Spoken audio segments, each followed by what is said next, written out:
할렐루야, 좋은 아침입니다. 오늘은 2월 11일 수요일입니다. 오늘도 말씀 앞에 나오신 여러분들을 주님의 이름으로 축복하고 또 환영합니다.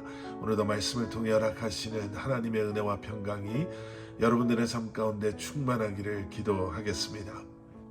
오늘 우리에게 주시는 하나님의 말씀은 마태복음 12장 38절부터 50절까지의 말씀입니다. 마태복음 12장 38절부터 50절까지의 말씀 우리 함께 보시도록 하겠습니다.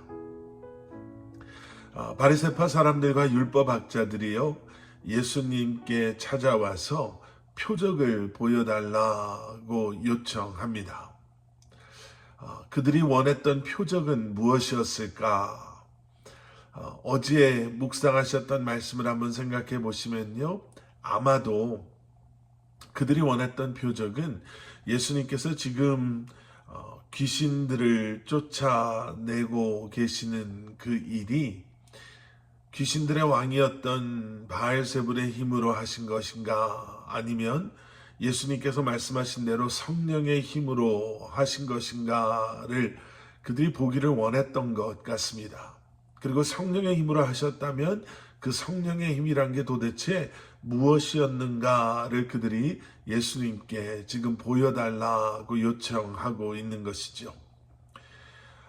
만약에 여러분 예수님께서 그래서 그들이 원했던 것을 보여주셨다면 그것이 어떠한 모습이고 어떠한 형태였든지 간에 만약에 예수님께서 그들이 요청한 대로 그러한 표적을 보여주셨다면 그러면 그들은 만족하고 돌아갔을까요?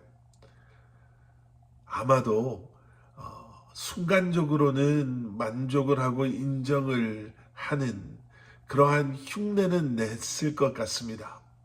그런데 시간이 지나면서 아마 그들은 더 큰 표적을 요구했을 것 같습니다. 바로 그것이 표적을 구하는 신앙의 한계입니다. 그들의 마음에는요, 더 이상 하나님을 알고자 하는 마음이 남아있지 않았습니다. 표적이 목적이 되는, 그래서 내가 보기를 원하고 얻기를 원하는 것들을 보게 되고 얻게 되면 그들이 말하는 신앙은 유지가 되지만 어느 순간인가 그들이 원하는 것들을 얻지 못하게 되면, 그들이 원하는 삶을 살지 못하게 되면 그들은 너무나도 쉽게 신앙이라는 곳으로부터 돌아설 수 있는 그러한 사람들인 것입니다. 오늘 본문 39절에서요, 그렇게 표적을 구하던 바리새파 사람들과 율법학자들을 향해 예수님께서 이렇게 말씀하십니다. 예수께서 대답하셨습니다. 악하고 음란한 세대가 표적을 구하지만 예언자 요나의 표적밖에는 보여줄 것이 없다. 예수님께서는요, 표적을 구하는 자들을 향해 악하다, 그리고 음란한 세대다 라고 말씀하십니다. 표적을 구하는 게 그렇게 악하고 음란한 것인가? 여러분 의아해 하실 수 있지만요, 여러분 한번 생각해 보세요. 하나님께서는 분명히 우리 눈에 보이는, 그리고 이 땅의 그 무엇을 가지고 어떠한 형상도 만들지 말라라고 말씀하셨습니다. 그리고 그렇게 우상을 만들고 그 앞에 절하지 말라라고 말씀하셨음에도 불구하고 지금 예수님을 찾아와서 눈에 보이는 표적을 요구하고 있는 바리새파 사람들이나 율법학자들은 하나님께서 그렇게 말씀하신 그 말씀에 반대되는 요구를 하고 있다라는 거죠. 그들의 그러한 요구는 눈에 보이는 우상 앞에 절을 했던, 우상을 섬겼던 사람들과 전혀 다르지 않다라고 말씀하시는 것입니다. 눈에 보이는 것을 원하는 것, 그리고 그것만이 진짜라고 믿는 것이야말로 악하고 음란한 세대의 특징이다라는 거예요.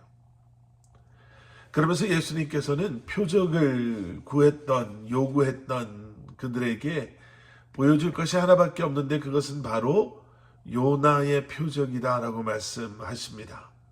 40절 말씀. 요나가 3일 밤낮을 큰 물고기 뱃속에 있었던 것처럼 인자도 3일 밤낮을 땅속에 있을 것이다.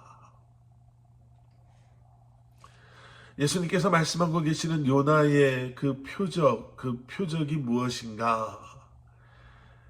요나는 하나님께서요, 하나님의 심판을 니느웨에게 선포하라라고 부르셨던, 그런 부르심을 받았던 사람이었습니다.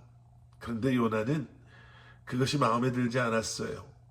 그래서 니느웨가 아닌 니느웨의 반대 방향인 다시스로 가게 됩니다.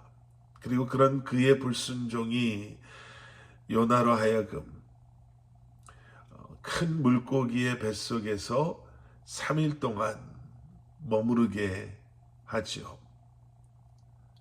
그리고 요나는 그 물고기 뱃속에서요, 하나님의 그 마음을 다시 한번 기억하고 회개를 하고 다시 니느웨로 가게 됩니다.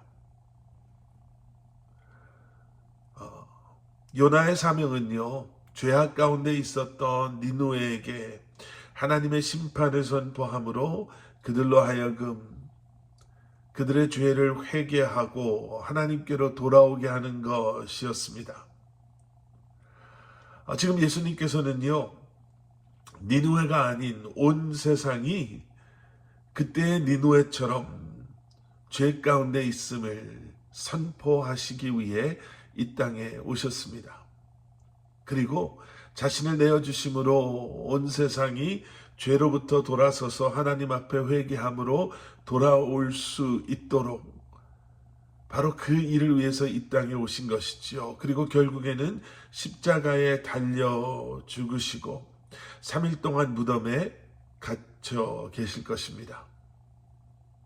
그리고 요나가 물고기 뱃속에서 나온 것처럼 예수님께서는 부활하실 것입니다. 그리고 그날 온 세상이 예수 그리스도의 십자가의 은혜와 사랑으로 말미암아 죽으심과 부활하심으로 말미암아 하나님께서 우리에게 허락하신 구원을 다시금 회복하게 될 것입니다. 그리고 예수 그리스도가 바로 하나님께서 우리에게 허락하신 구원자 메시아 되심을 알게 될 것입니다. 그리고 그것이야말로 우리가 사모해야 할 진정한 표적인 것이죠.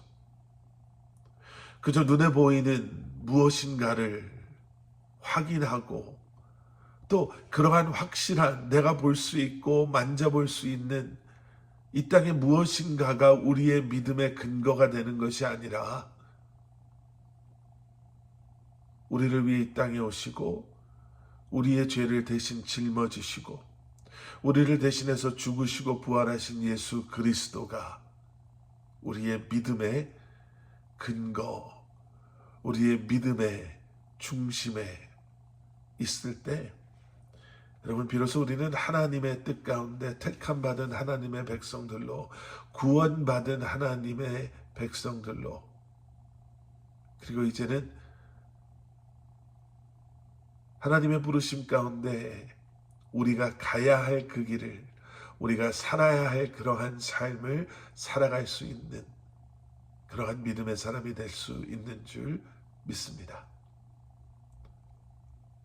예수 그리스도의 십자가가 그 어떠한 것보다도 분명한 그러한 믿음, 저와 여러분들의 믿음이 그러한 믿음 될 수 있기를 소원합니다.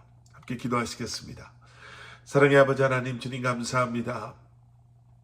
오늘 하루도 눈에 보이는 것을 쫓아다니는 인생이 아닌, 눈에 보이는 것이 우리의 믿음의 근거가 되는 것이 아닌, 비록 지금 당장 눈에 보이지 않고 이해되지 않다 하더라도 우리와 함께 하시는, 그리고 우리의 생명의 주인 되시는, 우리를 사랑하셔서 우리를 위해 십자가에 죽으시고 부활하신 예수 그리스도가 우리의 믿음의 근거가 됨으로 말미암아 오늘 하루도 진정한 믿음의 사람으로 이 한날을 살아가게 하시고 다시 한번 우리에게 허락하신 소명과 사명을 그 믿음으로 감당하며 주님과 동행하는 삶을 살아가는 우리 사랑하는 성도님들 되게 하여 주시옵소서. 예수 그리스도 이름 받들어 간절히 기도드렸사옵나이다. 아멘.